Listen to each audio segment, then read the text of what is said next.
Yeah, you got great questions. We tend to wait until somebody passes away to create a movie about their lives and what they did to change their environments. Yeah. So I do really want to know what inspired you to tell Mark Kerr's story. Well, that's the thing is it's like, I find that unfortunate because he is alive.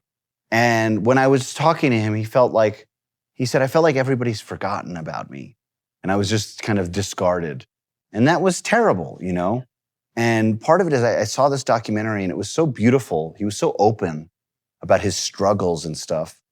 But at the same time, because I knew who he was today, I wanted to make a movie that was very hopeful, you know, about where you can come despite the things you've been through. And part of it was I wanted it to be a positive experience for him, you know, that people would recognize him and give him the flowers that he deserves, because I find that there's a lot that we can learn from him, you know? La Máquina, the Smashing Machine, is a very interesting movie because we see that Mark, how people doubt about himself every single time because of lack of experience, and how that fact made him level up his game, and also to prove everyone wrong, but most importantly, to prove himself right. So I wanted to ask you, is there a moment in your life that you would like to share with us that you doubt about yourself and you had to fight against that feeling? Well, I would say on this movie. So I feel like for a long time, I'm very lucky. I work hard. We all work hard, but I was very lucky to have the career that I've had and to make the films that I've made over the years.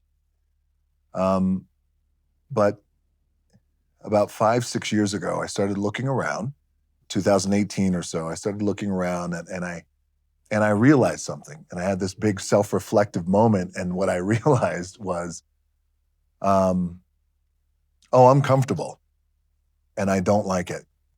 And I don't want to be comfortable. And I want to be uncomfortable. And I want to put myself in a position where I'm uncomfortable and I'm unsure or even scared. And I want to do that in my work. And so the tricky part about that is there's a lot of people around me who rely on being comfortable. So if I were going to deviate from that, that was going to make everybody else uncomfortable too. And so then there's a little bit of,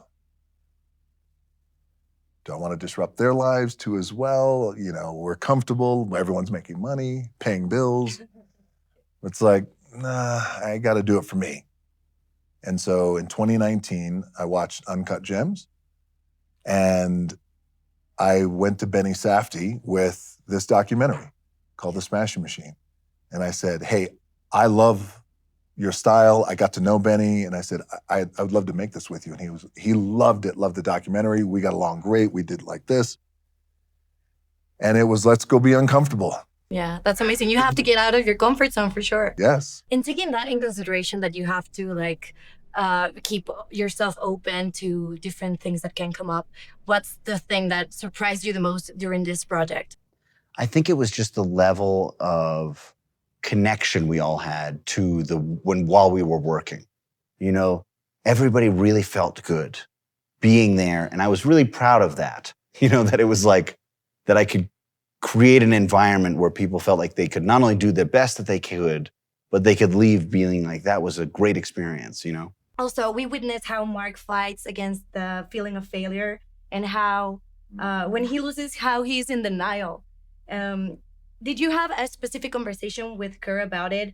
And how do you feel about the idea of failure? Because sometimes we torture ourselves with that thought, thinking it could be the worst that could happen to us, but maybe it isn't. Oh, all the time.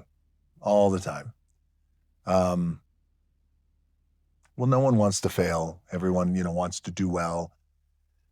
Especially just period, you know, famous or not famous, it doesn't matter. Like your shit's out there if you fail, right? And you just don't want that out there. But you realize a lot of times, and I realized that this over the years, and I just realized it again, is that failing at something is oftentimes the best thing that can happen. Or maybe winning at something is oftentimes the best thing that never happened, because then you learn a great lesson there. When I did talk to Mark about losing, it was wild. This crazy, he was at one time the greatest MMA fighter on the planet. And he had no idea what it was like to lose. He never lost a fight, amateur, pro.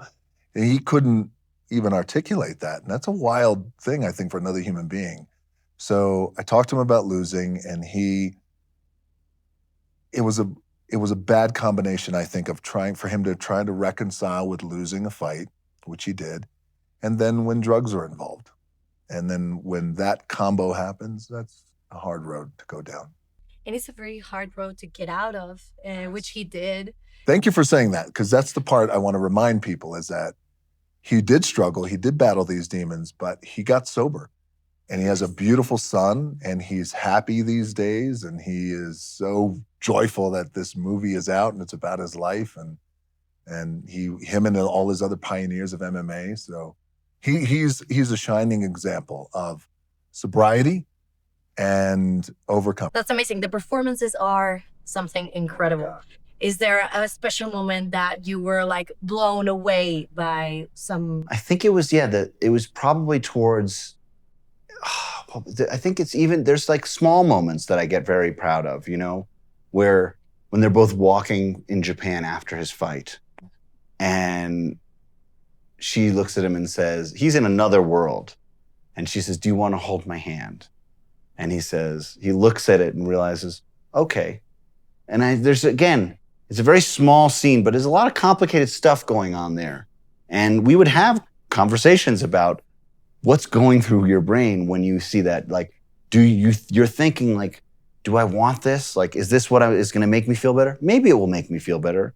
But the fact that she has to ask also says something, you know? Yeah. And so, again, they're just, their ability to perform the subtle natures of reality was really beautiful.